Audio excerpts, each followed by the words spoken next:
दोस्तों जियो financial service की बात करें तो 19 जून को बड़ी गुड न्यूज आ सकती है। जियो फाइनेंशियल सर्विस के लिए इस समय एक के बाद एक बहुत सारी अपॉर्चुनिटी हमारे सामने दिख रही है, जो आने वाले समय इसके शेयर की प्राइस को कई गुना बढ़ा सकती है। अब आप ये समझ ही सकते हो कि कंपनी एक सेक्टर नहीं बल्कि अलग अलग सेक्टर में तेज़ी से आगे बढ़ रही है, और इसके लिए ऑलरेडी इन्होंने एक मजबूत टीम भी तैयार कर ली है।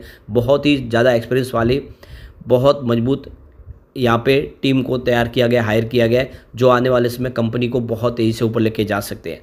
सबसे जो बड़ी बात है कि इस समय आरबीआई की तरफ से जो सख्त कदम उठाए जा रहे हैं, तो इस समय जो कमज़ोर खिलाड़ी बाजार के वो सारे आउट हो रहे हैं। ऐसे में इसके पास एक बड़ा मार्केट दिख रहा है।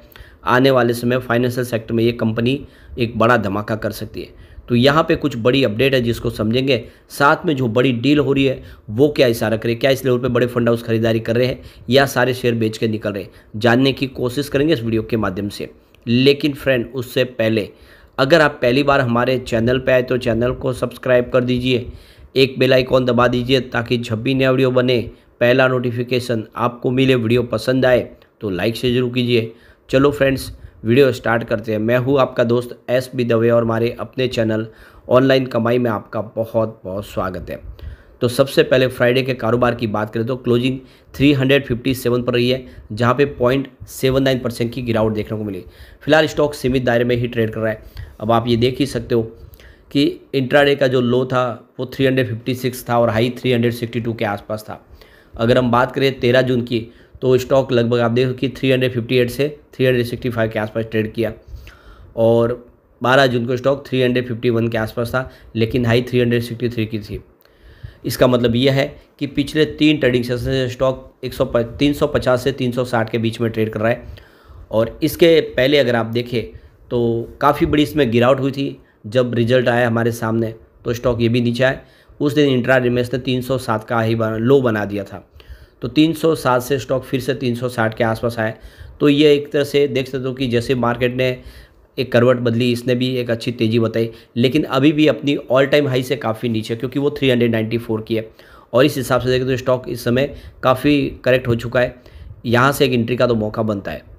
अब यहाँ पे देख दो कि यस बैंक हो, जियो फाइनेंशियल हो, Adani green, Paytm, RVNL, IRFC, इन शेयर के लिए एक बहुत बड़ी अपॉर्चुनिटी निकल के आ रही है। ये स्टॉक F&O में शामिल हो सकते हैं। तो सेबी ने अब इसके लिए लोगों से अपनी राय मांगी है। सेबी यहाँ पे कुछ शेयरों को ऐड करना चाहती है, तो कुछ बदलाव चाहती है। और तो सेबी के रूल्स के तहत अगर आप देखें तो इस बार 2018 के बाद पहली बार रूल्स में बदलाव किया जा रहा है, और सेबी अब यहाँ पे पब्लिक से उसका ओपिनियन मांग रही है। अगर उस सबकी राय पॉजिटिव होगी तो इसमें बदलाव होगा और ये सारे के सारे स्टॉक F&O में शामिल हो सकते हैं। तो इसकी जो लास्ट डेट है तो 19 जून 2024 है, जिसके पहले सबको अपने अपने रिव्यू देने, और उसके बाद में उन सब के जो रिव्यू होंगे उसके ऊपर फैसला लिया जाएगा, ये नोमा का कहना है। और अगर ऐसा हो जाता है तो यहाँ पे जियो फाइनेंशियल सर्विस आप देख सकते हो कि यहाँ पे F&O में शामिल हो जाएगा। और इसके अलावा भी बहुत सारे स्टॉक हैं जिसमें यस बैंक, IRFC भी शामिल है। और यहाँ पे अगर F&O में शामिल हो जाता है तो इसका मतलब ये होगा कि फिर ये निफ्टी का हिस्सा भी बन जाएगा, निफ्टी के इंडेक्स में भी शामिल हो जाएगा। तो इसको सीधा डबल फ़ायदा होगा, और आने वाले समय इसका बहुत सारा नया निवेश आने की संभावना बन जाएगी। तो अगर F&O में ये शामिल नहीं होता है तो फिर ये निफ्टी में भी शामिल नहीं होगा, इसीलिए इसको F&O में शामिल होने की यहाँ पे बिल्कुल एकदम आवश्यकता है। और ये बिल्कुल उस कैटेगरी में पूरा तरह से फिट बैठता है। ये इसकी संभावना है कि ये F&O में शामिल हो जाएगा। तो यहाँ पे मार्केट एक्सपर्ट का कहना है कि पिछले साल अगस्त से लेकर अब तक 68% का इस स्टॉक ने पॉजिटिव रिटर्न दिया है, और यहाँ आने वाले समय ये बजाज फाइनेंस जैसी बड़ी बड़ी फाइनेंस सेक्टर की कंपनियों को धराशायी कर सकता है, उनके कारोबार में अपना बड़ा हिस्सा लेके उनको पछाड़ सकता है। ये मार्केट एक्सपर्ट का कहना है। जिस तरह से इनकी रणनीति है उस हिसाब से आने वाले समय बजाज ग्रुप को ये पूरी तरह से टक्कर दे सकता है, और 2024 में शेयर मल्टीबैगर बन सकता है, यानी आने वाले दिसंबर तक ये स्टॉक शानदार प्रदर्शन कर सकता है। तो जियो फाइनेंशियल आने वाले समय फाइनेंशियल सेक्टर में तहलका मचा सकता है, और बड़ी बड़े जो इसके कंपटीटर कंपनियां उनको पछाड़ सकता है। ये इसके लिए एक बड़ी अपॉर्चुनिटी है। और इसमें आप देख सकते हो कि सिर्फ इसके बिजनेस की वजह से जियो को नहीं बल्कि और भी दूसरे जो प्लेयर हैं उनके लिए भी खतरा ये साबित होगा, क्योंकि आप देख ही सकते हो कि टेलीकॉम सेक्टर में किस तरह से इन्होंने वोडाफोन आइडिया को पछाड़ के अपनी पोजीशन ऊपर बनाई थी। अब कंपनी का बिजनेस भी अगर आप देखें तो UPI ट्रांजैक्शन का हर तरह का बिजनेस कंपनी कर रही है। आप हर तरह के पेमेंट आप कर सकते हैं इसके डिजिटल ऐप के माध्यम से, कंपनी डिजिटल बैंकिंग सेवाएं प्रोवाइड कर रही है, आप डिजिटल अकाउंट भी खोल सकते हैं सेविंग अपना।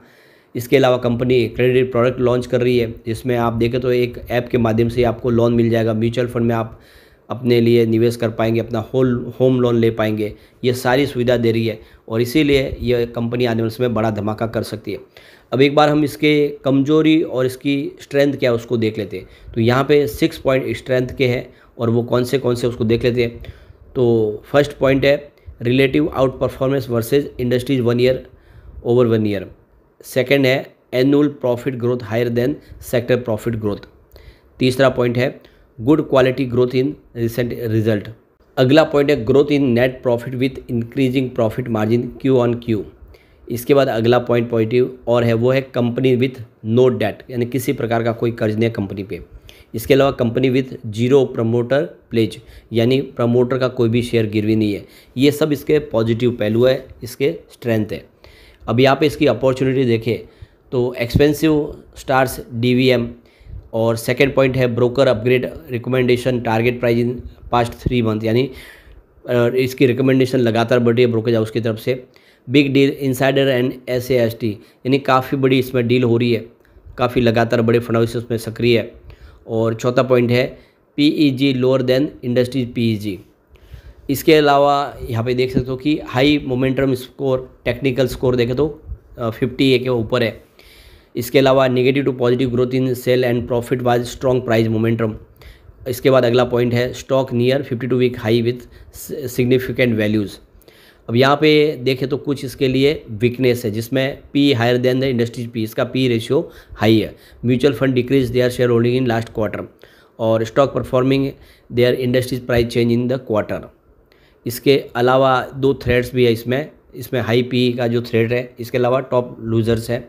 तो ये कुछ कमजोरियाँ कम है इसमें, वीकनेस के अलावा पॉजिटिव पहलू ज़्यादा है। ऐसे में यहाँ पे निवेश का जरिया बनता है। अब चलते हैं कुछ बड़ी डील की तरफ। तो सुबह 9:15 पर 363 की प्राइस से 92,000 शेयरों की शानदार खरीदारी हुई। फिर 9:49 पर 358 की प्राइस से 90,000 शेयरों की एक बड़ी खरीदारी और हुई। उसके बाद 9:51 पर 360 की प्राइस से 1,27,000 शेयरों की एक बिकवाली हुई। उसके बाद 10:09 पर 358 की प्राइस से 99,000 शेयरों की फिर से बिकवाली हुई। उसके बाद 10:32 पर 358 की प्राइस से 1,28,000 शेयरों की एक बिकवाली और हुई। फिर 11:01 पर 357 की प्राइस से 1,14,000 शेयरों की एक बिकवाली और हुई। फिर 11:04 पर 359 की प्राइस से 2,92,000 शेयरों की बम्पर खरीदारी हुई, किसी बड़े फंड हाउस ने ज़बरदस्त खरीदारी की है। इसके अलावा 11:39 पर 358 की प्राइस से 90,000 शेयरों की एक बिकवाली और हुई। तो उसके बाद 3:14 पर 360 की प्राइस से 1,09,000 शेयरों की ज़बरदस्त खरीदारी हुई। तो ये क्लियरली आप देख सकते हो कि भले ही इसमें बिकवाली हो रही हो, लेकिन जिस तरह से लाखों शेयर इस लेवल पे खरीदे जा रहे हैं, वो इशारा करे कि आने वाले समय में ये स्टॉक कमाल कर सकता है। कम से कम आपको उसको 2 से 5 साल के लिए होल्ड कर लेना चाहिए स्टॉक को, ये आने वाले समय आपको ज़बरदस्त रिटर्न दे सकता है। लेकिन फ्रेंड, कोई भी इन्वेस्टमेंट करने से पहले अपने फाइनेंशियल एडवाइजर से बड़े ले ले या अपना खुद का रिसर्च करें, क्योंकि मैंने वीडियो आपके एजुकेशनल पर्पज़ के लिए ही बनाए। वीडियो पसंद आए तो लाइक से जरूर कीजिए और चैनल को सब्सक्राइब कर दीजिए। Thank you friends.